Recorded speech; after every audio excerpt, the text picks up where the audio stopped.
We live in a constantly changing world where the speed of information is changing how we think and act and connect with one another.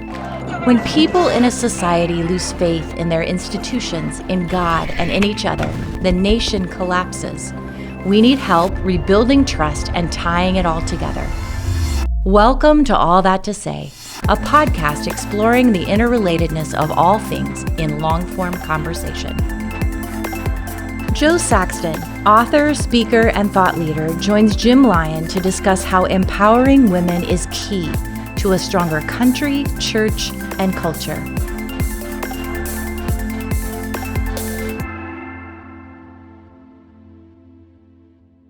Last Christmas, my wife and I found ourselves in London because I have 4 adult sons, and some of them got married. 3 of them got married, and those pesky in-laws, the women they married, they have families that want them at Christmas too. I mean, what's up about that? I thought we would have them every Christmas. But anyway, so we're in a routine, so every other year. And this one year we didn't have our kids. But we have one son who's not married, and he works for a global enterprise and found himself in London. He said, "Mom and Dad, would you meet me in London? Because I'm by myself and I know my brothers aren't with you." And my wife and I just kind of off the cuff, in a way that I would never do, flew to London. I'm saying all that to Jo Saxton because Jo Saxton was born and grew up in London. And yes. I'm just telling you, London was a win. I've been to London many times before, but I'd never been there at Christmas. And it just was dazzling. What do you think? Are you missing London at Christmas? Oh, I miss London probably every day, but yeah, you're right. There's something pretty special about Christmas and New Year in London. It's all the lights and things. But yeah, that was a definite win. That was a definite win. I would recommend that to everybody. Although I don't go back at Christmas now because it's so expensive. But and seeing all the family everywhere. Yes, of course. But it's a wonderful thing to do. But when you say you miss London almost every day, just what do you miss about London? I miss walking everywhere. I miss public transport. There's that. I miss the bus, the tube, and the train. I miss the fish and chip shops for sure. I miss the cosmopolitan nature of London. That there are so many. Like, it takes a while to find an actual Londoner sometimes when you're there in certain parts because the world has gathered around it. I miss being able to walk into like where I grew up in South London, just south of the river. So when I was going to school and running across a bridge, I could see Big Ben as my timekeeper to tell me I was late, and I was late, and I really was. And I miss going into the National Gallery and knowing where my particular things are, and just there was so much. It was a beautiful place. If you have to grow up somewhere, why not London? That's what I'm hearing you say. Exactly. Okay, so now I have to ask, do you ever watch The Crown? Do I ever? The question you want to ask yourself is, Jo, how many hours does it take you to watch an entire series? And is it true that if it comes out on the Sunday, you're always done by Tuesday? And the answer is yes. Yes, I am. And so you're ready for the next season that isn't even up yet. Oh, yeah. And it's going to be a doozy, friends. Let me just tell you, I know this podcast is about other things. I know it is. And we will get there. But I'm telling you, because this from season 4 onwards, I was alive when it was happening. Yes, and you lived it. What's to come is a hot mess. Fascinating hot mess. There's so much content. There's so much drama. I mean, why hasn't someone made this before? I mean, they probably just need a little distance in the time, but wow. And of course, for those who don't understand The Crown, it's a Netflix series which is tracing the life of Elizabeth II, the Queen. And it's kind of going decade by decade. And my family has been watching it all over the place, and we're kind of joking now, well, are they just going to walk out to the ultimate finale where in the last episode, actually, the Queen and Prince Philip themselves appear as characters because the actors and actresses have to age. They have to change the cast every 2 years to age them. Why don't we just go all the way and just get them on the set? Can you imagine? Oh, that'd be amazing. But you grew up in London. Now you live in Minneapolis. I do. Yeah. How so? What brought you across the pond, so to speak? So what was I thinking? Yeah. We moved about 15, 16 years ago, my husband and I, and actually it was part of a team of us. There were 4 couples, and the church I was part of and I worked for it, which was actually not in London by this point. It was about 2.5 hours north in a city called Sheffield, did like a church swap with a church in Phoenix, Arizona. our church had a lot of young adults, and they were wanting to transition from a more attractional model to a more incarnational model of doing church. So they said, would you come over? And we just got married and thought, well, that's an adventure. At that point, we assumed we spoke the same language and everything. So we're like, same language, same place. We had no idea what we were doing. Easy. But finding the tube in Phoenix was a challenge. That's my guess. I'm telling you, so many things. Phoenix is wonderfully glorious with the kind of big, unfurled, hot, like sky and everything. But it is in the summer, like walking around in an oven slowly. Yes. Yeah, and I mean, by many measures, quite different from England. Yes. I had no idea. I mean, I feel like America is 7 countries, really. I think now that I've traveled it and been here a while, I feel like in my mind, I have to think of America as 7 countries when I'm going to places. And you've landed in Minneapolis. Yes. Which would be a different country than Phoenix. Yes, it is. And I remember when we left Phoenix, we were warned and they said, they're very conservative there, which I don't know which Minneapolis they were thinking of. I don't know whether they just equated cold with conservatism in particular way. It's a very different world. Yes. And yes. To be honest, I think we were drawn to it because it felt a little bit more European. Yes, it is. In many ways. Well, some strong Northern European roots in Minnesota, of course. Yeah, there's some real Scandinavian vibes happening in certain parts, which is lovely, as well as Hmong community, Somali community as well. So yeah, it's been good. It's been a trip. I learned how to buy expensive clothing that keeps me alive and warm, which you didn't imagine that would be necessary until you landed there. I get that. No, I didn't know I could buy such an ugly coat for so much money. I think that's what I didn't realize. Well, I grew up in Seattle, which also Seattle and Minneapolis are seen as kind of the Nordic enclaves historically in American urban life, and many similarities. And in the neighborhood in which I grew up, everyone was a Scandinavian Lutheran. I mean, honestly, my friends were named Leif and Thor and Eric, and everybody went to First Lutheran or Ballard Lutheran or Gethsemane Lutheran, and actually they were subdivided by their country of origin. In those days, I'm so old, in those days, as a kid, like the Swedish Lutherans were at this Lutheran church, and Finney Ridge Lutheran, those were the Danes, and the Norwegians were at First Lutheran, all that. I was the outlier because I wasn't Lutheran. And it was okay because I actually looked a lot like those people, but I didn't have that same frame. I learned how to eat lutefisk and, Oh, wow. Well, I didn't learn how to like it, but I did learn how to eat it. So what I'm just saying is, I'm segueing to, I know something about landing in a place like you've just described, but then I have to think about Jo's journey, because here you are, a Londoner, but your folks came from Nigeria. Yeah. And so you actually have some very immediate African roots. Oh, yes. And you have this UK experience, and now you're in the States. Oh, but wait, Jo is also a woman of Black complexion. Oh, and wait, she's a woman. I mean, there's a word that flies around intersectionality these days that often is used as a political cudgel. People oppose it or they embrace it or whatever. But it seems, if you don't mind me asking, how do you understand intersectionality, which basically for me sounds like there are all these different frames of reference, and you have to navigate several different frames to find your way and to give your voice a hearing. Is that your journey? I think when I watched, I think it might have been a TED talk that Kimberly Crenshaw did about intersectionality. And I remember as I listened to her describe intersectionality and the visual images of people meeting at an intersection and being impacted, I felt like my life was being read to me. Because you identified with the description. Oh my gosh, it was. I'm like, finally, someone is giving language to why I was like, I'd be in conversations about feminism, and I'd be like, yeah, but it's not just that, or conversations about my ethnicity, and I'm like, yeah, but there's something else as well. Or particularly in the UK, conversations about class, which is I'm not saying it's not true here, but it's way more pronounced there. Yes. Mm-hmm. And again, like, you mean you and recognizing that the intersection had this compounding impact. So I know that others do not find the word helpful, but good for them, because it's great. Well, it's real. My observation is people who do not experience intersectionality in multiple forms don't think it's helpful.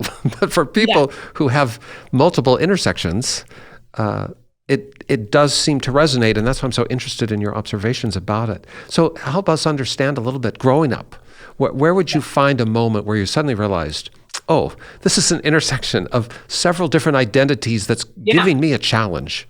Yeah, I can tell you the first moment. I think my first understood moment with intersectionality was when I was given the talk by my Auntie Bassie when I was 7 years old. And it was 1981. So about 3 or 4 miles from where we lived, actually 2 or 3 miles from where we lived, it was an area called Brixton, which had an eruption as a result of and I say this not as opinion now, but as historians look back and the independent investigations, a lot in terms of poverty, police brutality, systemic inequalities, and so which resulted in protests and eventually riots. And we'd see the things on the news. I mean, there may be 3 or 4 channels at the time, so it was on every channel. And throughout that year, there were a number of there's a lot of unrest in different parts of the country. And I remember my aunt sitting me down one night saying, "Jo, there's something you need to understand." She said, you have 2 marks against you. You are Black, and you're a woman. So she said, you can't get away with what your friends get away with. It's not the same for you. Because they may not be Black and or women. Yeah. Yep. And she said, it's not the same for your friends as it is for you. And she said, it won't be enough to just be good. You will have to be at least twice as good as as your white friends and your white male friends. And she said, so you'll need to be twice as good. And I remember this bit particularly where she said, at least, so that even if they do not like you because you're Black, and even if they do not respect you because you're a woman, they will still employ you because you are clearly far and above the best for the job. And she said, it's just not easy. On the merits, you surpass everyone else. Yeah. But she said, you have to get really far ahead to make sure that it's just a done deal. You have to overcome a fence that already exists that doesn't exist for others. Yeah. And I think the weirdest thing about it, Jim, is when she talked about it, is that she didn't even sound bitter. It was like medicinal. Yeah. It was just like, here's how it is. It was a very relaxed conversation. There was no angst. It was a resigned, this is the way we will, and she was talking in the context of school and getting jobs and stuff. And this is one of many conversations we're going to have over the years about what it looks like to live. I mean, in the UK, my family, my aunts and my mum and that had lived in the UK for 20 years by that point. They weren't new. Right. So she'd seen how things roll. Oh, and they'd experienced it. And, a number of my aunts and my mum are nurses. And so they'd be in hospitals and they would be the heads of wards, and people wouldn't want to be touched by them and things. And my mum's like, I'm about to save your life. Yeah, I'm about to save your life. But you don't want me to save your life because you want X or Y, or you know what I mean? And things like that. So it was a passing down of advice of not just your skin, not just your gender, but the intersection of both puts you in a distinct position. We have a guy, and I'm sorry, my apologies, Jo, I didn't introduce him to you. His name is Ryan Woolsey. He's one of our tech staff on this interview, and he pulled up a diagram of intersectionality that has a person in the middle, a stick figure, and there are these different things of ethnicity and gender, age, ability, sexuality, education, race, class, language, culture. I mean, all of those can be intersections. Yes. And I'm listening to your story and realizing that makes so much sense. Again, people who don't experience so many intersections may not appreciate how real this is. Yeah, understand. And the cost it is for people, the cost. I'm mindful of people who are raising children with special needs or with a wheelchair, and even basic wheelchair access to places or environments, if we haven't even thought about, or what does it mean for, I worked, before I worked for a church full time, I worked for my local college with hearing impaired students, and I was there. And it was before everybody was working with laptops and everything. So I was their note taker, but I was also their advocate. And I would watch teachers be very dismissive. And I would have to be the person who say, okay, you have an obligation to this student who is in your class, it is your job to ensure that they have the resources. I know it's inconvenient for you. I know it's one young adult in the space of this room, but I would find myself having to go to bat for these students again and again because their needs, their distinct needs were blithely overlooked. And not even aggressively, blithely unconsidered. Just kind of like a default, not necessarily an intention, just it was a default. And a lot of intersectionality, the challenges it brings are probably default reactions that people don't have. And what would you say, to both sides of the coin, to someone else who might just be hearing this today and thinking, whoa, that's kind of my world too. I have these different identifiers which make me set to the side, or it seems like I have to do more just to be normal. What would you say to someone like that? I mean, do you feel like you need to give them the Aunt Bessie talk or what? I think I would probably just say, how's it been? I think because I think it's important for them to give voice to their experience, to give voice to how it's felt, give voice to what it's cost, because my aunt was talking about education and stuff. I think I applied it to every part of my life, and that came at a cost. Mm-hmm. Like, it definitely came at a cost. I would probably ask some of them, have you had a day off recently? But that's a question I ask everybody anyway, just as a hello. Have you had a day off? Yes.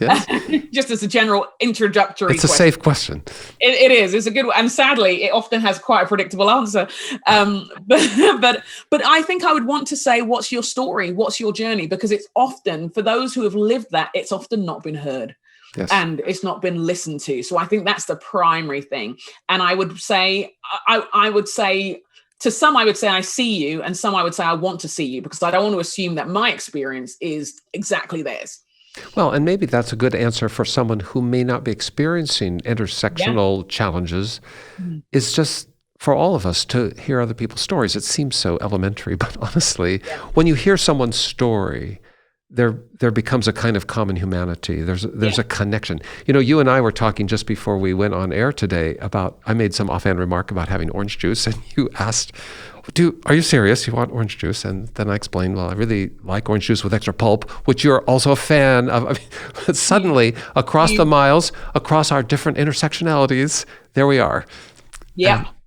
And another big bonus was that Jo was familiar with Fairlife chocolate milk, which is one of my faves. See, I live in a world where not everyone knows about that. So the fact that you know tells me that you are supremely cosmopolitan and urbane.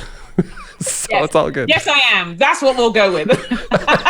But so tell us a little bit more about your story. So your folks came from Nigeria. Why did they move to London? What would that be about? It was in the 60s. A number of reasons, really. Work, opportunity. There was a labour shortage in the UK, and there was a kind of open door to what was known as the Commonwealth, which is basically countries previously colonised, and for work. And so many, there's a large Nigerian population in the UK, in London, large population from the Caribbean, so Jamaican, Barbadian, just a whole... Well, like the empire once was, in a sense of the very diverse populations congregated now together in the UK. Yeah. From India, from Bangladesh, from Pakistan. And so it was again, because of growing up in London, I grew up with a range of communities living around us. And so that was that was the reason. It was a new adventure. My parents were in their early 20s. Like a number of my family members, they moved in their 20s and kind of established their space, and some people went back. Yes. Some people weren't prepared for the lack of welcome that they would receive, and others built their lives and careers there. But if your parents came from Nigeria, that suggests to me you might have grandparents in Nigeria or extended family there. Oh, yeah. Do you ever my grandparents have passed now, but yes, I do have cousins, aunts and uncles still in Nigeria. Have you been to Nigeria? I have. I went when I was 25. It was phenomenal. So it was phenomenal. Yeah. So again, I'm driving down a train of questions because it's really all about me. It's not really just I've identified. Okay, so I'm an Irish citizen by birth. I have my own story, but I grew up in the States, and that's all good. As an adult man, I went back to Ireland, and there was something about it. I don't know how to describe it, even though I'd never been there. It just being there filled in some things for me. Yeah. And I'm hearing you kind of express that same thing. Absolutely. You'd heard about it, you knew it existed, but when you landed there, tell me one thing that you just took away and thought, like, wow, I'm so glad I have this piece.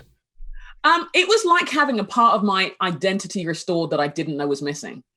And I think, I grew up eating Nigerian food. I grew up in a Nigerian community in London, but I think to walk the streets and see myself all around and to hear the cadence of my voice. I don't speak the language I don't speak Yoruba, which is the language that our specific tribe speak. I do dream in Yoruba from time to time, which is surreal but happens, and I understand it more than I let on to people, just so that I know when people are being abusive or whatever. I just like, let's just pretend I don't know.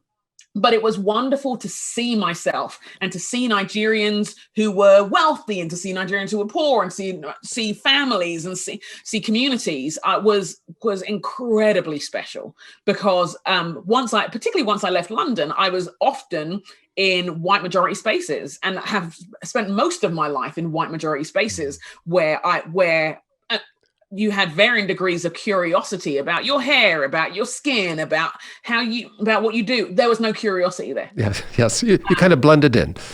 Exactly. For the first time in my life, I blended in. Yeah. I blended in, and I was the norm. And when we went over, I went actually with some friends from my church as a mission trip, and then went and saw family while I was there. Yes. And it was just it was like breathing out, and the ease at which in fact, I think I probably didn't realize how Nigerian I was until I went to Nigeria. Yeah. Extraordinary, isn't it, actually? Yeah. How much we carry that is somehow mysteriously interwoven in us. Yeah. Even though it may not be our experience of formation, still we're being formed by that those generations behind. Totally. It never leaves. And so, you have so many fascinating, what shall we say, dimensions. Well, so I like dimensions. There's so many dimensions to Jo Saxton. You have African history and passion. You have the UK. Absolutely. And now in the States long enough to understand the 7 countries, and then you have a voice as a woman. And a woman of color. And there's so many ways in which you're a standout, I would say, in part because you seem to have identified the power and the necessity of elevating voice, and in your context, women's voices. Mm-hmm. And help me understand that. You have written a book called Ready to Rise. Came out last year. Fascinating. You have several books. Ryan, pull up this library of Jo Saxton books. Come on, I know you've got it. Ryan, honestly. So More Than Enchanting, and The Dream of You, and so on, and then this Ready to Rise. And this book especially seems to me to speak into when I say not only just the capacity of women to lead and influence, but the necessity. Those are different things. This isn't like, well, this is an option. Here's an elective, could be cool. No. In order for our world to be whole, for our societies to be whole, for our everything to be whole, there must be, this seems to me, I'm maybe leading the witness, it seems to me your position, there must be women's voices speaking as peers into all the conversations. Have I got that right? Absolutely. I think, I think you summarized it wonderfully, actually. That would have been a very short book, but... Well, let me just say, if anyone listening, if you'll just buy a Saxton book, you're going to be able to just summarize big ideas because it's all there. Yeah, I think it's something that has been a growing awareness for me. And I think probably when I was in that more so in the States than when I was in the UK.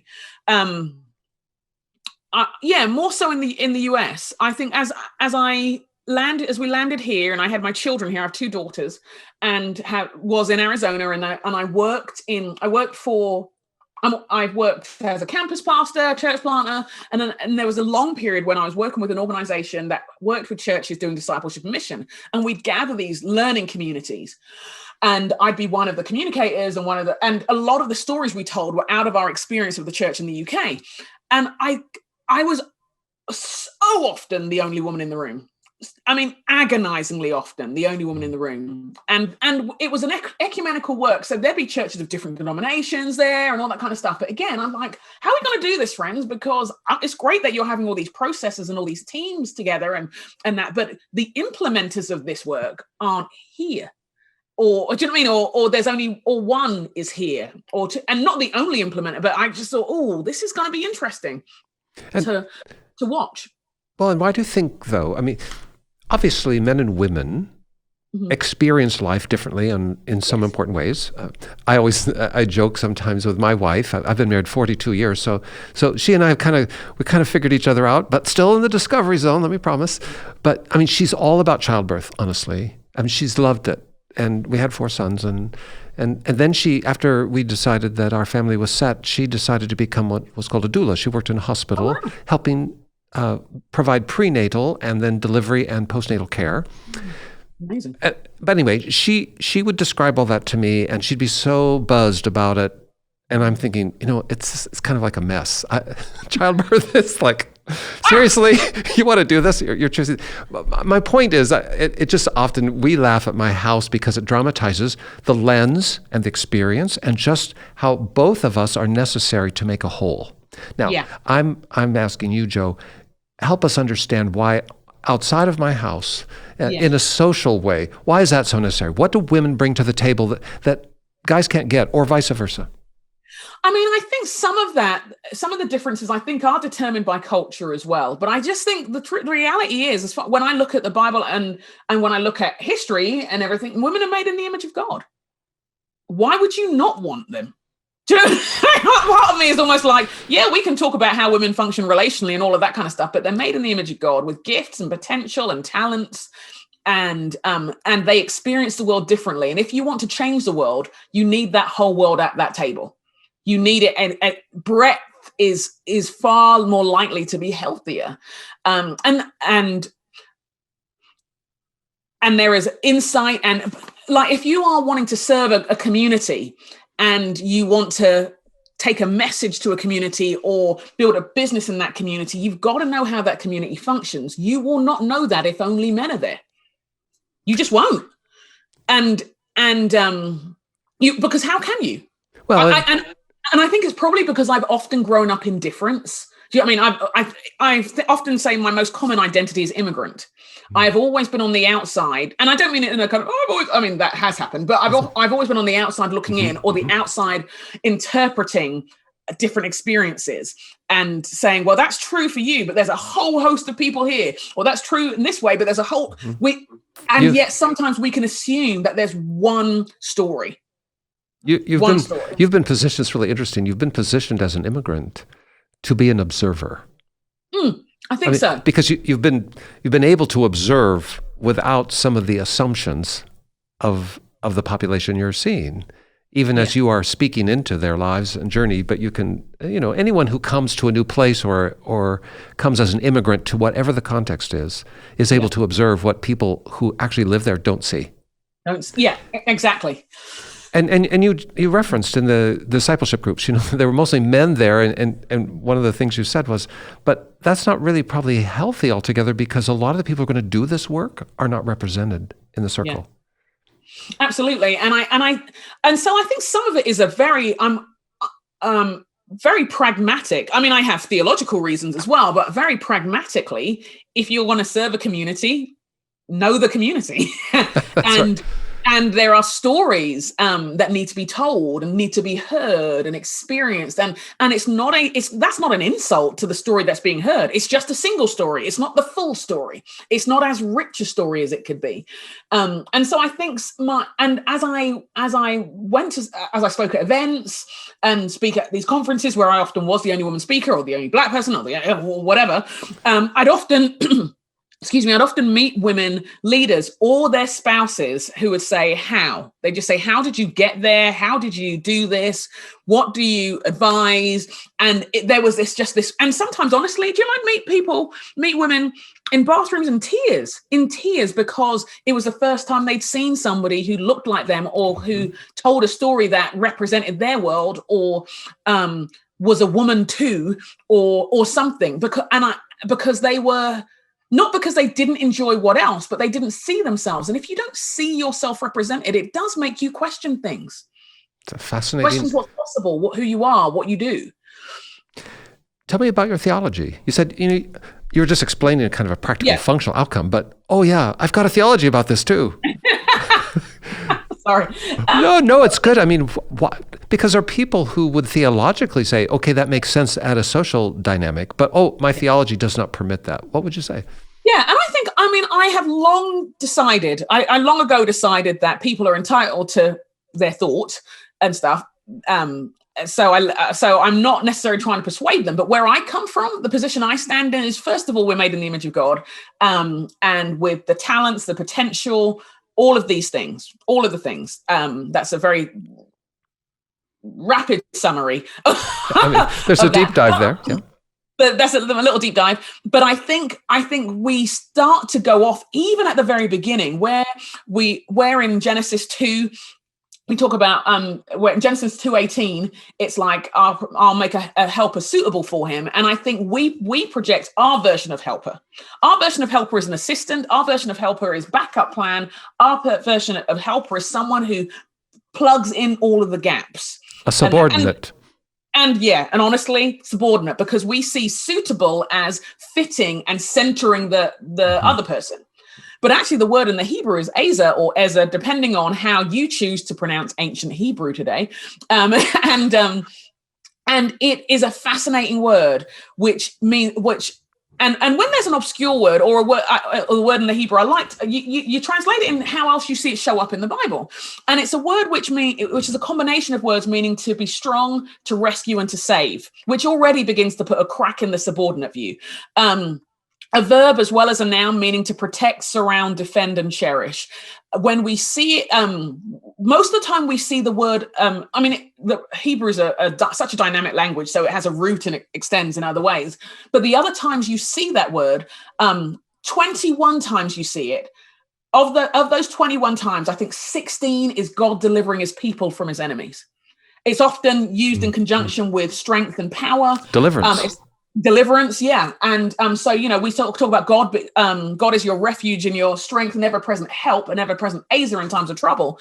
And we don't see God as subordinate unless we're choosing to do our own, you know what I mean? That's right. We don't, and again, when we're made in his image, I think for me, I found it a very liberating, even understanding that word was a very liberating thing, because if you're made in God's image, if you look like your dad, what does that say about you? And that's before we even get into who does what and all of that kind of stuff. I think there so often has been and I don't know why this is the case, a picture of the fragility and the frailty of women.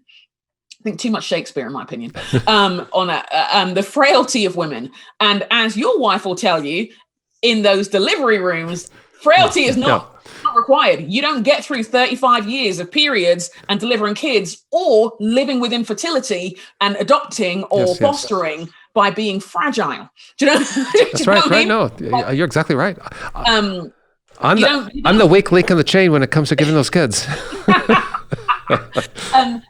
And what you see, when I look at that part of the Bible, you see this wonderful, before anything's wrong with the world, God calls her an Ezer, and this strength, power, rescue, save, and suitable, also meaning corresponding to.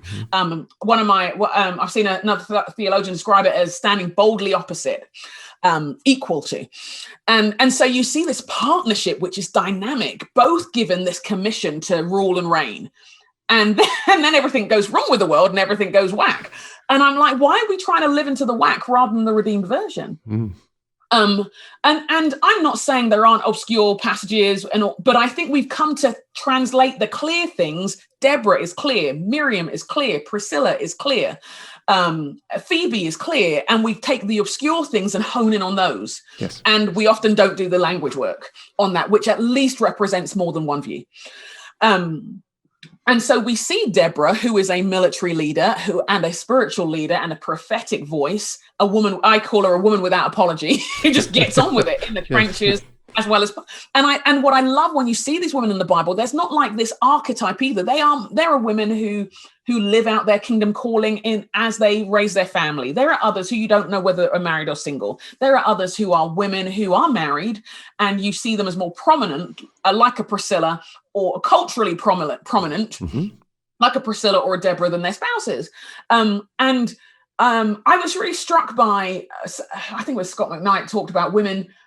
He said, you know, when we talk about women in ministry, he goes, I wonder if we could say women ministering. He said, let's look at the women in the Bible. Could Huldah, for example, who was an advisor to David and Kings, could Huldah do what she did in your church? Could Deborah, could Miriam be herself? Let's start there. Can these women who are in the Bible, validated, encouraged, celebrated in the Bible, Philip's prophetic daughters, could that, because they are clearly biblical, could they be those biblical women in Would that church? Story be written today in your local church? If you wanted to be the Acts of the Apostles, how do you write that one? Yeah.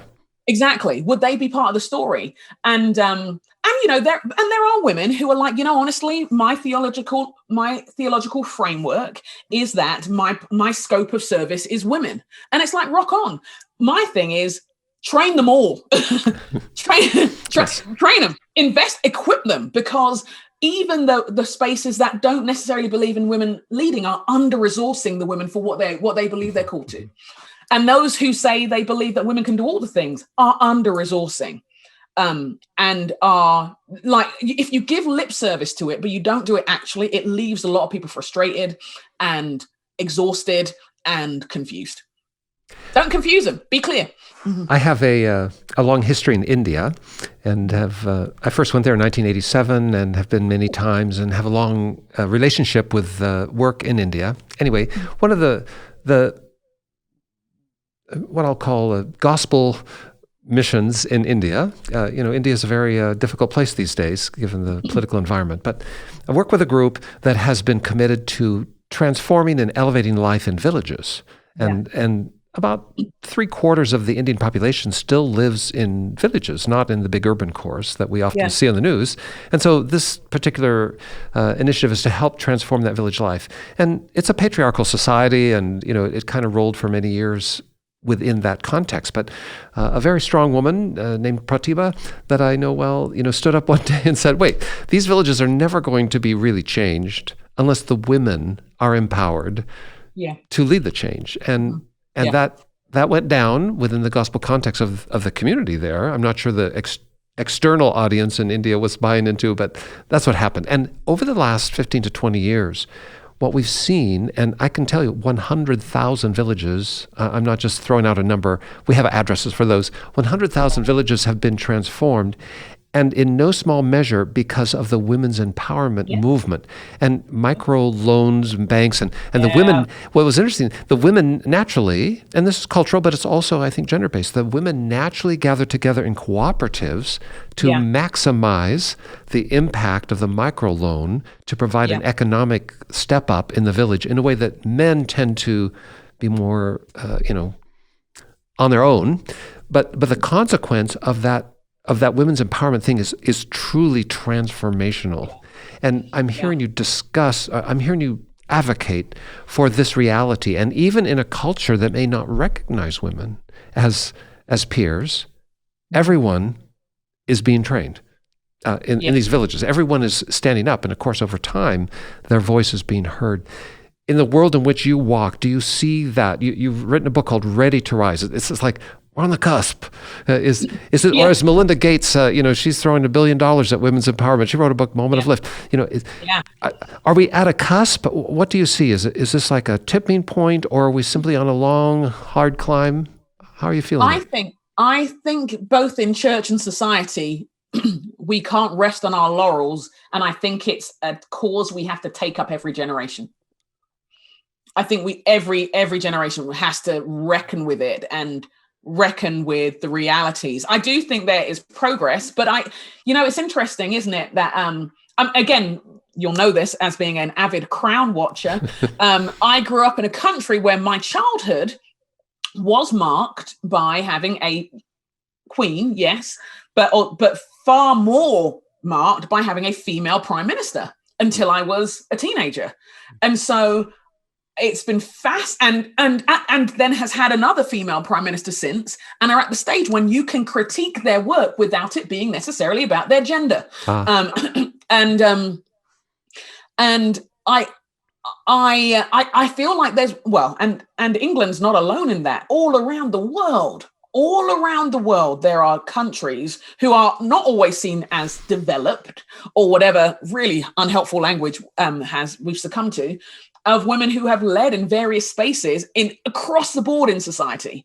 And so I feel we're on the cusp, but I think it's like a hinge, to be honest. I think it's a door with hinges that can swing either way.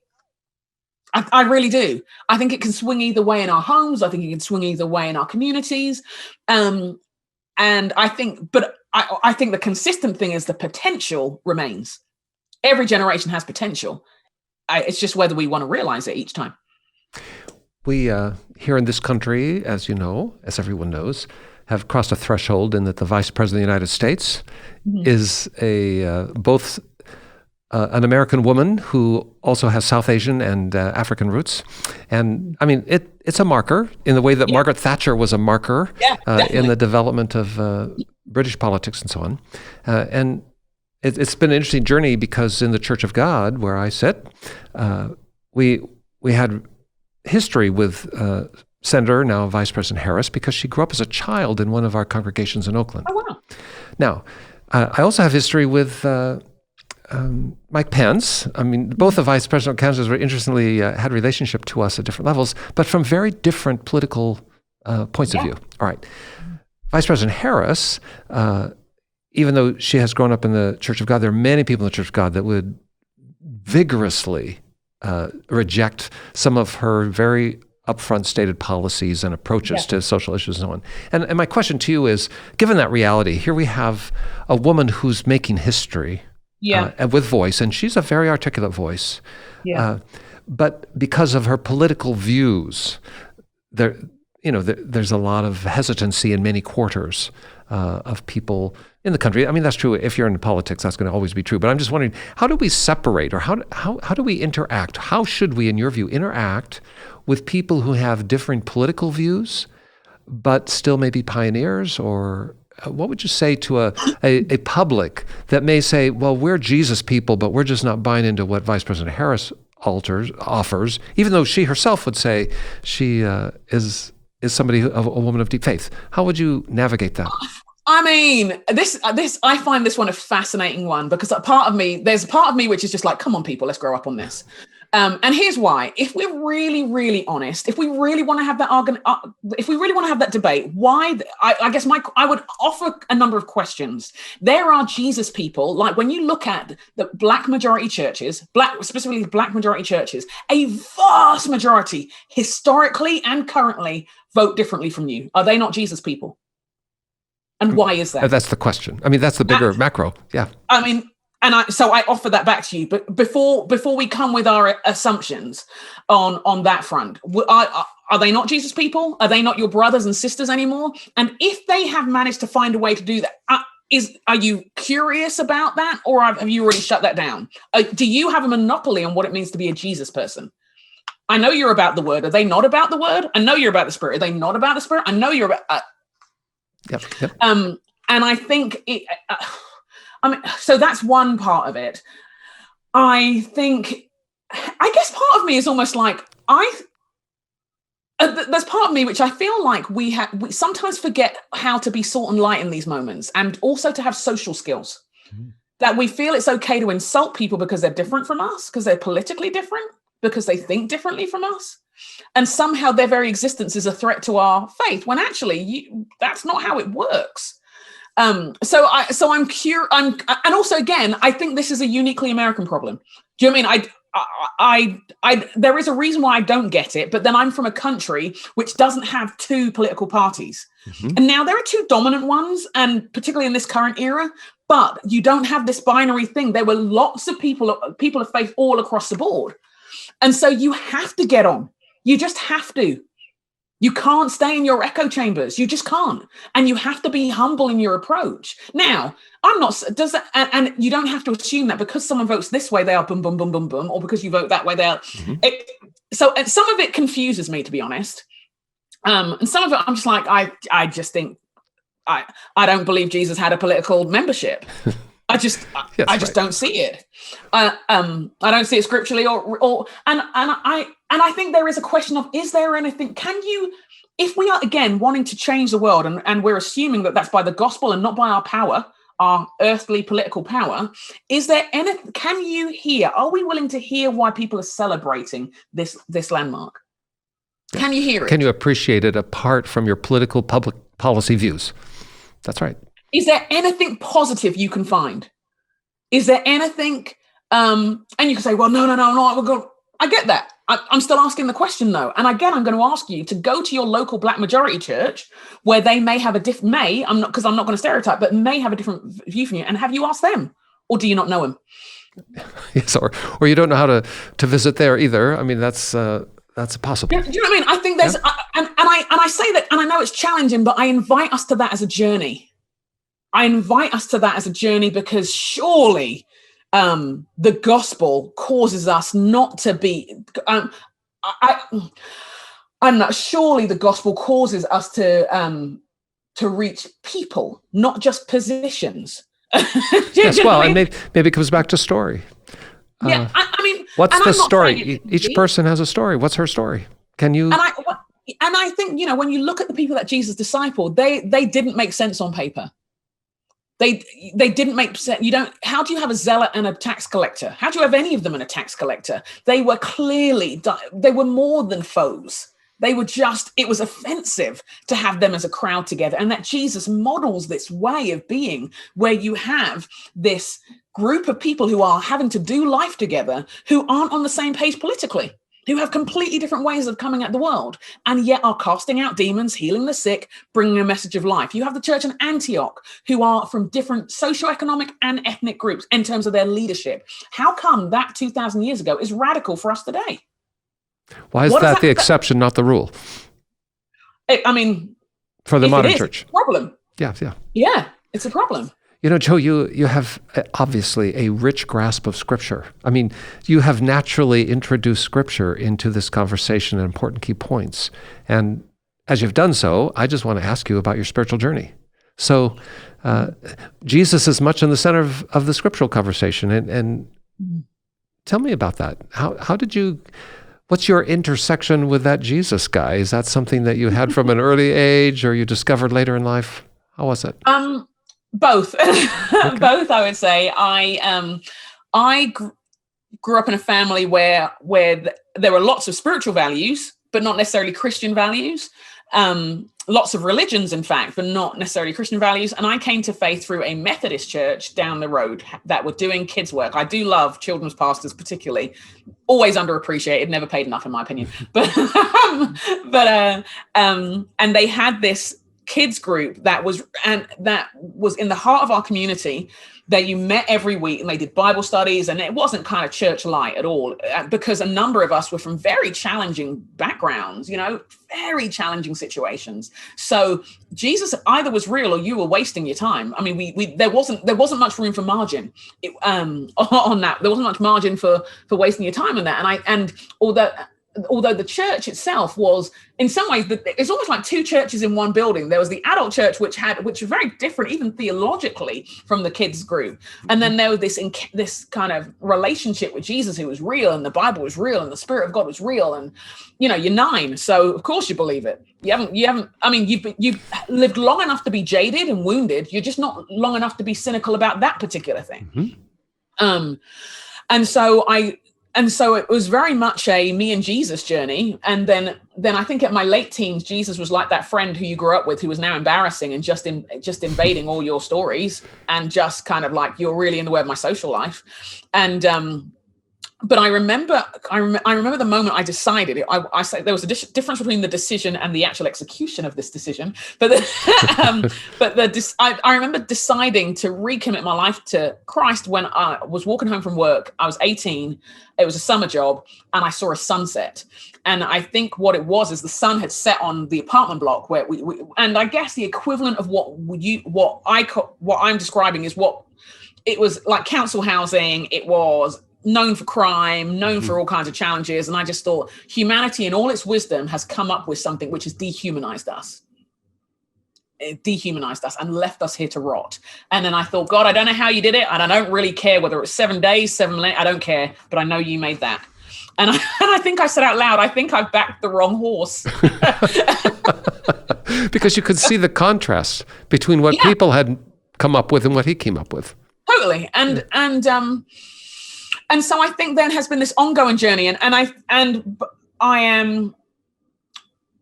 It's weird because throughout my life I've been in different churches of different denominations because you just kind of go where there's life. And so in my 20s I worked at a church which was an Anglican church and a Baptist church that had joined together, but was pretty charismatic in its theological expression.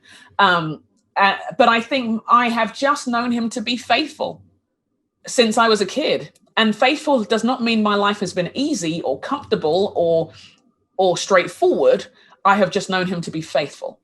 And so for me, when I look at faith, when everything gets confusing, I come back to the Gospels and I'm like, okay, what does this look like in the life of Jesus? What did it mean to be what does it mean to be part of God's story and the story he's writing? So I went to Bible college for a couple of years. And then at college, I studied biblical studies and did Greek and Hebrew because he'd so upended my life. I thought I need to thrash this out. Because if I'm going to do it, I'm going to do it. I'm not going to play around. I'm not here. And let me give context. In England, you don't have the cultural Christianity. No one cares. Do you know what I mean? No one cares. You don't need to show up on a Sunday for anybody. You don't need to do it for your parents. You don't need to do it for your grandparents. Nobody cares. Do you know what I mean? England has its own religions, largely soccer. Do you know what I mean? And pubs, which are glorious things. I love them both. But it's not like there was this cultural impulse along. If you've decided to become a Christian, people already think you're a little bit of a weirdo and intellectually inferior in some way or deficient in some way. So I think I just couldn't write it off. You couldn't escape it and couldn't go halfway. I couldn't escape. And that has presented me problems throughout my life that I couldn't escape it and I couldn't go halfway. But I've known him to be faithful. And true. And because that became an anchoring principle in your life, and I don't mean to make it cerebral, because that became an anchoring experience in your life, Jesus, that has led you into your present space. Is that, I mean, you're following what you think he's asking you to do, how he made you and has positioned you providentially. And you're speaking especially to women and so on, and calling them out. What do you, pardon me, what is in Ready to Rise, for instance, that you think every woman should know? Yeah, no, thank you for asking. I think it is that he sees your identity. You're not too much. You are never not enough. You don't need to be quieter. You don't need to be louder. He wired you, and he has given you from the very beginning, given you gifts and abilities that need to be unwrapped because they make a contribution to the world, that you were designed with a twofold purpose: to know him, but also represent him in the world. And that's not a gift. The gifts you have, and whether that is the way you have with numbers, or the way you make a meal, or the way or your hospitality, or your strategic thinking and your budget planning, they are gifts to be unwrapped. They are not gifts just to be tolerated. They are to be celebrated and invested in and maximized and optimized, not just for you, but because the world is a dumpster fire, and he's making all things new, and be part of it. But don't be passive participants, because you don't have to be. So rising may look like courageous conversations in your household to say, you know what, we have never had difficult conversations and it's time. Rising might be, I had this thing and that I said in Ready to Rise, that And it does keep me up at night, and then I'm tired, so I fall asleep. But it's this thing of what isn't happening because women haven't been invested in, what businesses aren't being started, what churches aren't being planted, what courageous conversations aren't happening in your homes, what community initiatives aren't being started, all because there has been no one which has given voice to their calling. They've not been allowed to give voice to their calling. They've not been in environments that have cultivated their calling. They haven't had opportunity. And it feels like a tragedy, Jim, to be honest. It feels like a tragedy for humanity when then people who have been given gifts and abilities aren't given opportunity and environments to exercise them. I was at this event a while back, and it was a preaching thing, a preaching masterclass. And someone said, we were on a panel. I was the only woman on the panel, but not because the other had to leave. The other woman had to leave. So it was a time thing. And someone said, what do I do with what if you have all these gifts and you don't have opportunity? And somebody said on the panel, your gifts will make room for you. And the guy started nodding. I said, can I just raise my hand and be really awkward for a second? Because I don't believe that's true. In theory, I think it's true. But when we look through history, I don't see that. I don't see that people who have been made in the image of God have had room, and that their gifts gave them room, because if they were marginalized or dehumanized or written off, no one looked to see they had gifts. And so in theory, I want to say, yes, your gifts will make room, but only contingent on you having environment, access, and opportunity, and the affirmation that this is a safe space to explore. And I think that's true. That's a story I've heard as I've talked with women, and women of different ethnicities, of different life stages, of different ages, of different physical sizes, of different abilities, for years. That's the same thing, whether it's in the bathroom, a woman crying, at a coaching session, at a training session. It's been the same thing. There is something inside of me. There is something that I've apologized for, I've hidden, or whatever. Or I'm curious, maybe there's something inside of me, but how? And how to get it out. How to get it out. What now? What's the next step? So if that's a message for women reading that book, mm-hmm. What should a guy like me take away from your book? What's the message for men? Yeah. I mean, I think it's a message for guys as well to ask themselves, are there gifts that you have left unwrapped that God wants you to attend to? But I would say, if you are a man of influence and you have, when you look at your teams, and when you look at and again, I recognize that you have different theological frameworks, have at it. But what I mean is, when you look at your teams and wherever that theological framework lands, to be honest, what does it look like to invest in the women in that space? And can you use this as a resource to argue over, to throw apart, to tear apart, so that you can have those conversations? Because I don't know many people who are having those honest conversations. But because I think a lot is left to assumption. Well, if they wanted to do something, they know I'm up for it. They know I celebrate them. Surely they'd say something. But you're not the only voice that they've heard over the years. There are thousands of voices. Oh, I thought that they, if they wanted to advocate for their pay, they would say something. No, they wouldn't. And I don't say that to shame a guy for thinking that. I'm just saying, let me be the person who raises the awkward question so you guys can have the healthy conversation and move forward. Be intentional about the conversation, because it will not naturally surface. No, it won't. And I think maybe some leaders, when I think of some of the leaders who I know, they thought it would come up. They thought it would come up because they're good men. They're good men, safe men, encouraging men, men who are raising daughters, who are looking after mothers and grandmothers. They're good men. But some things are hard to say. Yes. And again, sometimes it's just dense men. Good men can be dense. Well, I'm sorry. Am I self-projecting? Sorry. But, as we're talking about women and influence, then there's that word feminism. In the same way we have intersectionality as kind of a third rail in some conversations, a word like feminism can be. How would you define it? What would you explain feminism to be? Or would you say, I'm not a feminist? I took a while, and probably because of the intersectionality thing, I took a while to understand myself as a feminist, because I just thought this is me growing up. This is unique to Jo. This isn't I'm not saying it's everyone's experience. So don't hear me say that now.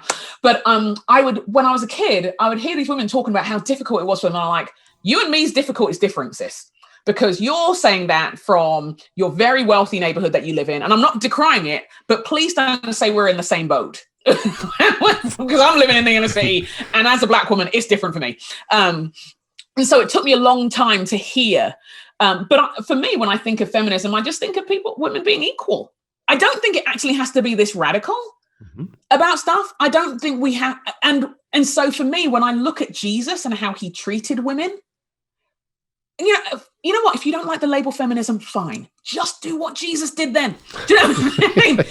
You'll find it's way more radical and it will get you into way more trouble. Do you know what I mean? It's if you, I guess I don't feel I have to worry about that. I think feminism's got a lot to teach us.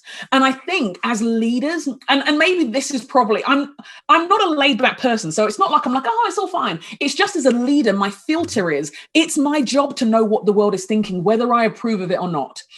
I don't need to be defensive about it, but I need to know it, because how do I serve in a culture I haven't even tried to understand?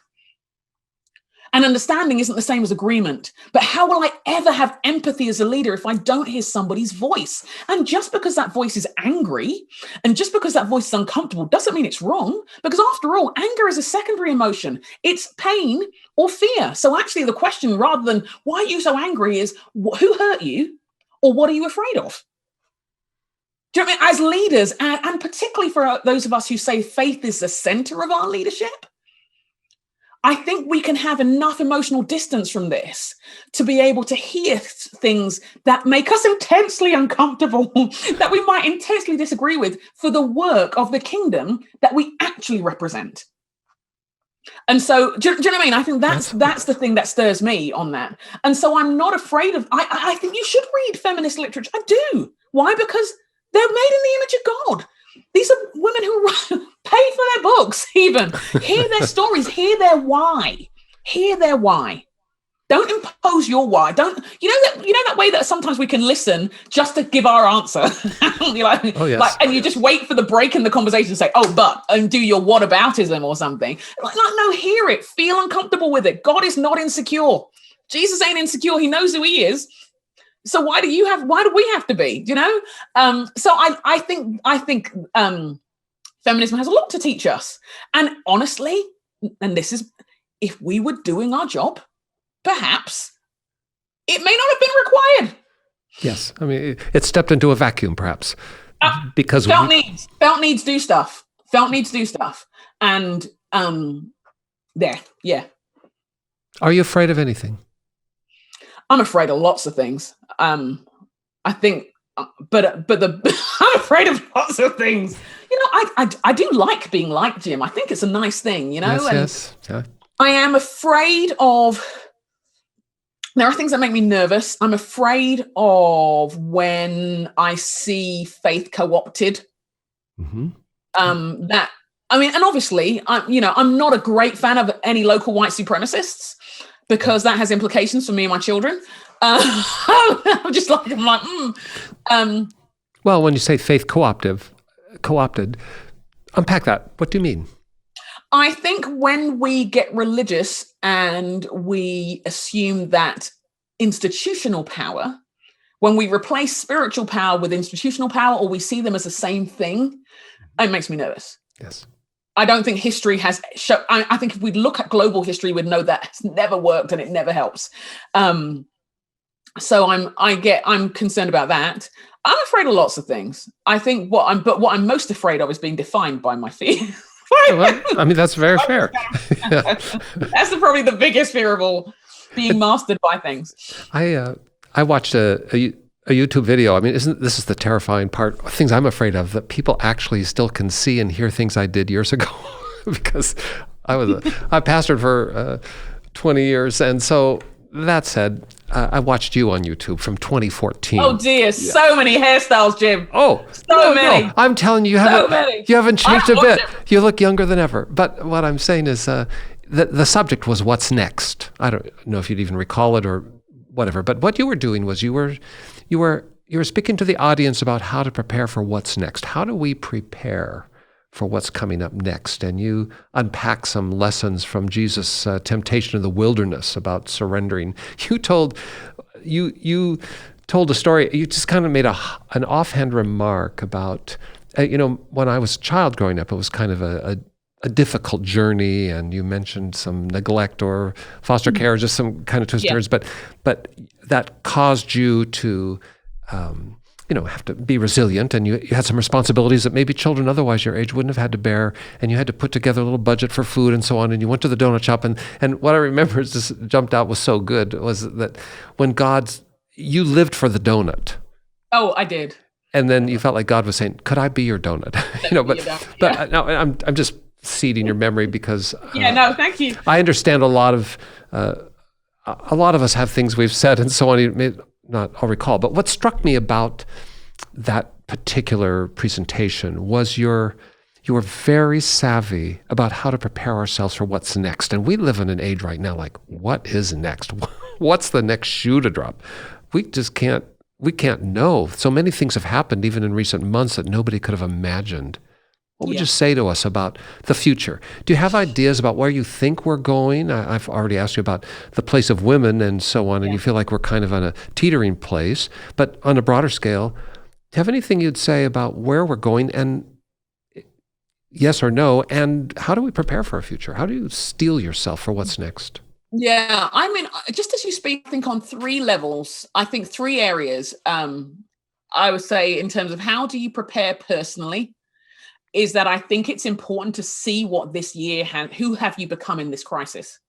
Mm. Who have you become? Not just who are you becoming, but who have you become or who do you want to become?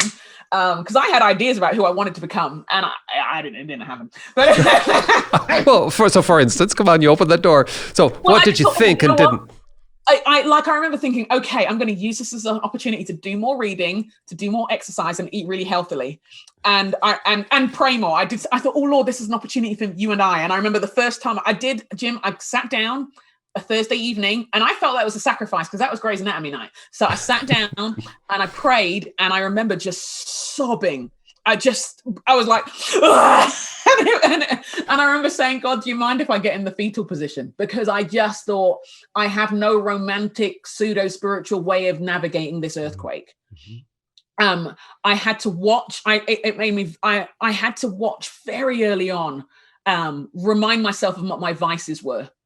It's been a while, but I had to remind myself what my vices were, because I was suddenly like, you know what, Joe, you need to think about your relationship with alcohol. I haven't had to think about that for 20 years, but I had to. I thought, just be aware. And I had to tell somebody, this is what I need to be aware of in this, who I'm becoming, because I don't know how long this is going to last, although I think a while. I feel the very fabric of how things are being, how we functioned as church, as leaders, as families has been deconstructed. And so I need to know, I know I do better when I'm emotionally and mentally well. And so I think the first area is, as you look to the future, I mean, I think this year is going to be bumpy. I don't think it, well, I think we all know that now. We've already started out with a few bumps. And I'm hearing you say it may not be a smooth ride. It's not going to be a quick fix. No, there are no quick fixes. There are no quick fixes. There are deconstructions and rumblings within church, within society, within technology. There are no quick fixes. So one of the first things we can do is have our wits about us. And so you have to ask, who have you become in this? Are there particular, I don't know who it was and what preacher it was who talked about the darling sin, the kind of thing that you'd let yourself get away with, the kind of cat you'd stroke kind of thing. Yes. I think it's worth knowing that. Do you need to see a therapist? Do you need to increase the regularity of those appointments? Do you need to go on antidepressants? They are honest. And yes, I'm talking to you, leader of Church of Thousands, of course, because the adrenaline of what happens after every Sunday, you got up and spoke in front of hundreds or thousands or 20 or whatever. And now that's gone. And that kind of feed, that kind of being, I'm not even saying it's a vain thing. I'm just saying the community aspect is gone. Where does all that adrenaline go? Do you know what I mean? Where does all that tangible connection go? How are we dealing with loneliness in this moment? And so I think that's the first thing. How I would say we prepare by having a ongoing honest look on what this is, who we've become spiritually, mentally, emotionally. and attend to that. I think relationally, I think it's worth looking at our relationships all over again. And because I think for multiple reasons, I think I found I had far more time with my fam, which has been wonderful. But it's made me make decisions about my future that I wouldn't have made without this last year. I'm just like, okay, I'm going to come out of this different, friends, because I'm not going back. But there are also and maybe I scared people off earlier, but I don't know why. But I have friends across the political spectrum because that's a value of mine to do. I have across the theological, but that's always been a value of mine. That's because obviously I've been Heinz 57 with denominations my entire life. So that's an assumption. But I know one of the relational issues for many has been, oh, I thought we were all on the same page about politics, about race, about and there are chasms that have opened up. Some of us have lost people, lost relationships. Close friends who are like, I don't know how I'm going to make my way back on this, or I don't want to, or I have, not touching that again, that sort of thing. And I think we may need to think through. I think polarization is here to stay for a little while yet, because I think when people are anxious, you conserve. Do you know what I mean? You kind of, when you're anxious, you hold on to what makes you feel secure and what makes you feel familiar and all of that kind of stuff. And I think for us as leaders, we may have to actively work against that. Well, no, let me come back. As human beings, whatever we're doing, we need to actively work against that because we are part of a common humanity, Yes. And so we will have to learn how to listen without, it's a George Michael album, Listen Without Prejudice. Absolutely. George is another key value of my life. I miss him. Anyway, and no, I didn't know him at all. But I think there is a sense of that is going to be a skill we're going to have to actively develop, because otherwise we're just going to be screeching over our chasms for years to come. And that's going to be hard. And I think as we look at the world around us, I think what's next is, I already hear, we already see organizations who are like, yeah, when we go back to work, we're not all going back in the office. So our fabric of doing life is shifting. The commute may be changing. Business travel may be changing. The way of doing travel is changing. I know Airbnb had this big hit and then they rose again, but with people traveling locally. Mm-hmm. So what does that mean for how? I think it's important for us to watch people movement. What are the values that have emerged? What does it mean for how we educate? And how do we not just remain completely siloed? And I think we might for a while, and then the loneliness will win out. I think it's important for us to get ahead of that. I think this, whenever there's a big shift in society, it's followed by this season of innovation and rebirth, isn't it? It would be great for us as Christians if we were not those. No. Again, I think it's true for us as Christians, but I think it's true for us as human beings. If we dared to imagine, we will need solutions that are different to the ones that we had before. Nostalgia will be very tempting, but we will need to be prophetic human beings for what does it mean for women in the workplace? What does it mean for that many of the stats about women in the workplace are actually women of color in the workplace? What inequities have yawned their way open? And I think if we can look at our communities, our neighborhoods, our schools, and pay attention, I do believe that we have the potential to respond. I do. Well, and I'm hearing you say that, in your view, the destination is not going to be a return to the way things were in 2019. The destination is something as yet uncharted. And we're all immigrants now. And we're all immigrants in a way, yes. Yeah, it's a new landscape. We're resident in a world that is not our home, so to speak. Absolutely. And that's tiring. It is. It's tiring and it's exhausting and it's vulnerable. But you can build a beautiful world as well. You mentioned about Black women in the workforce, women of color. The COVID pandemic has seemed to disproportionately impact people of color, and women especially. Yeah. Have you observed that? Have you seen it? Do you think that? I mean, I've seen it both here and in the UK, in terms of the deaths, in terms of the professions that have been massively impacted, the service industries, hospitality industries, where I would like to say it wasn't true, but I know that's not the case. It's hard to watch. It's hard to reckon with when I think of, like, I was talking to my family. My family are thrown all over the world. We're all over the place. Me and my siblings, even. We span 3 continents just in the 4 of us. I said to him, I goes, it's miraculous that none of us have been touched by COVID. None of us. But I know of many, when I think of my Black friends who have lost family members, it's many, like 7, 10, yes. 15. I mean, like, how do you even compute that level of grief? I don't know. The implication, when an entire generation gone. So sobering. I think it's a sobering moment I think you're right. It's a sobering moment for a lot this year, this last year. I keep on saying this year, even though it's 2021, just because it feels the same in its dysfunction. This year there were many stories. There was the COVID story, but there was also the racial unrest story that broke open things that had existed for generations. Now, as an immigrant, there are certain tracks that I feel, but there are parts of the African-American story that I don't know because I'm Nigerian.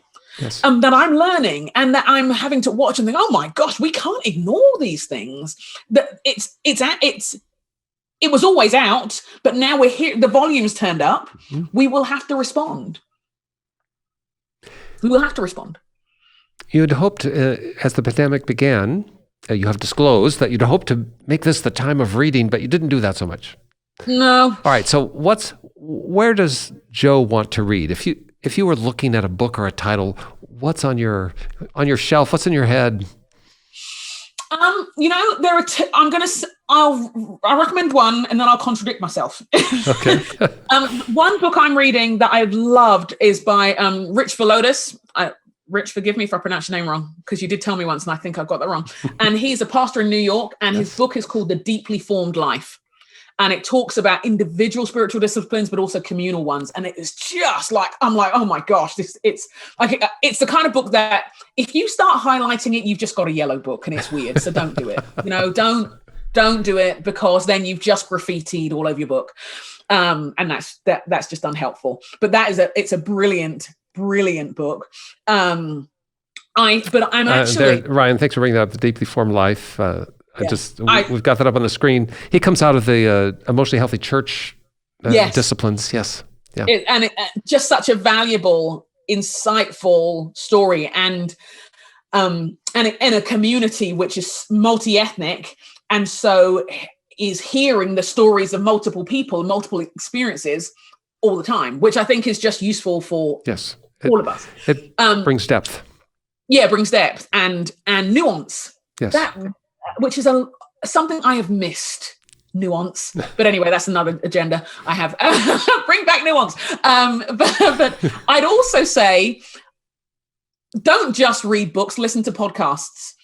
And my reasoning is this: things are unfolding in real time. And if you've written a book, you'll know, like Rich wrote that book ages ago. You'll know that the books that are coming out now were written before this current landscape emerged or began to emerge, because I don't think it's finished emerging. And so I know many a writer who's like going back to their editor saying, I just need to write a paragraph here. I just need to add a bit. I've got time. Can we just get in? Can we just tear this up and start again? Kind of thing. And so I would say listen to podcasts and read articles again across the board, because you will begin to hear what's current and the hints, and read what's happening in business and what businesses are, what decisions they're making about everything. Read in disciplines that are familiar to you and disciplines that are unfamiliar to you. Listen to podcasts about leadership and about culture, but just about life. Mm-hmm. Watch telly. Watch television. I know. Because I think they will inform us for a while. And I'm not saying that they'll tell us what's happening, but some of them things will just be snapshots. But snapshots are still important along the way. Well, speaking of podcasts, but before I go there, can I trust the BBC? Should I be watching that? Absolutely. Auntie Beeb is great. Now, obviously, I mean, I personally say yes. I'm a fan. I just wanted to, here's somebody who grew up with the BBC, but there's a certain reserve and framing that it brings to the news. That's very informative in a larger palette, of course. But speaking of podcasts, I mean, the Jo Saxton has a podcast that you call Lead Stories with Steph O'Brien. Tell me about that. Yes, it basically began when Steph and I were ranting and someone said, you should, I don't know whether they wanted us to leave the room or what, they just wanted us to channel our energy. And they said, you should do a podcast around these things that you talk about all the time. And I think we wanted to, Steph is a pastor of a church. I have, as you know, have been a pastor, and we have heard, again, it was a similar thing. There are great podcasts out there, but there wasn't anything at that time, which was two women who were pastors talking about giving thought leadership or telling their stories or drawing on things. So we deliberately wanted to be a content-driven podcast. We didn't do many. We have interviewed people, and we have ebbs and flows on whether we interview people. But we were like, no, we want to just share things and share thoughts on leadership and life. And you recently did a series on the Enneagram. Yeah. And disclosed that you're a number 8 on the Enneagram. Yeah, but both also, of us are. Well, and then kind of explore the different dimensions for people who are not familiar with the Enneagram. It's a kind of personality assessment that you can dive in. It's a little different than some of the more, what I'll call rigid assessments. Mm-hmm. There are 9 types, and you got into that. You felt like it was really valuable. Help us understand. Why would you recommend the Enneagram? I think I do like those whole personality things. I'm just imagining all my Enneagram friends saying, don't call it a personality thing. But they all, the Myers-Briggs type saying, it's not just this. I'm like, okay, I get it. But I'm, But in the end, it's about helping us discover ourselves. Yeah. I think, and it also helps us discover more about ourselves, but also other people, because these things are done I think there are ways in which it can be unhelpful. If you've always been used to being put in a box, then this might not be your day to look at this thing. But if you're wanting to understand the world in which you live, the people you work with, the teams, at least it gives you a reference point, something to work with. What I like about the Enneagram is that it talks about the motivations and the drivers for people as well. And so, I like things that help inform my understanding. We know it's not the whole thing, but if it gives me something to work with, something to explore, it gives me a way of helping people understand where I'm coming from, particularly in times like this, where we often decide that before someone, do you know what I mean? But because everything's so heightened, then maybe these tools can help us find our way back. It's a reflective instrument, and in a time when you might be confined to your home, might be a good time to do some reflection. Ryan's just brought up a chart about the Enneagram. It shows all the different numbers and the way in which they connect, because it's a complex weave. There's a surface level, and you get down into it. I just want to say, some people look at that chart, and they go, oh, wait a minute, this is a cult pentagram or something, because it has a lot of angles in it, but it's not that. It has deep spiritual roots and has been widely embraced in many Christian communities. I just found it interesting that as you were describing your podcast, it does dive into content, and it's illustrated sometimes through interview, but you're talking to your partner, Steph O'Brien, who is also a pastor, and about real life. And it's very engaging, and I want to commend the listeners. Thanks. So kind. You know what? You're going to do something over there. So you get that Ready to Rise book, and you get that podcast going. I mean, your life is going to be whole. Oh, get some Fairlife chocolate milk and some orange juice with extra pulp. I mean, you're good. You're good. Very funny. That's really funny. Oh, gosh. Jo, our podcast here is framed by a little phrase called "all that to say," because we're trying to expand in long-form conversation, which you and I have been right now engaged in, because our premise is that Jesus excelled at the humanity of a long-form conversation. From the road to Emmaus, where he walks for some time, listening to the disciples before he actually gives his feedback, to meeting the woman at the well. I mean, there's so much about the ministry of Jesus which actually takes time. Yeah. And we live in a world of sound bites and, cut and snip, and we got to get this little bite and so on. I mean, that's the way the world's driven us, and we're trying to reestablish and re-engage in the long-form conversation. And I'm so thankful that you have given us this chunk of your day. But when the long-form conversation is all done, When Jesus walks on the road to Emmaus at the end of Luke's gospel recorded, and at the end of the whole thing, that you could say, well, all that to say, that was Jesus having dinner with us. So I'm asking you, Jo, all that to say, what do you want to say? If you just had this moment to speak to the world, what do you think is on your heart that you feel like this is important for people to hear? So many ways to go, but there are so many. I would say something I've said before, but it still seems relevant. Every generation has to ask themselves how they'll respond to the challenges and the opportunities of their day, the things that are happening in their society, in their community, on their watch. Every generation gets a chance to do that, but I think life invites us to as well. And I think God invites us to. And the thing is, he is still making all things new. He is still renewing.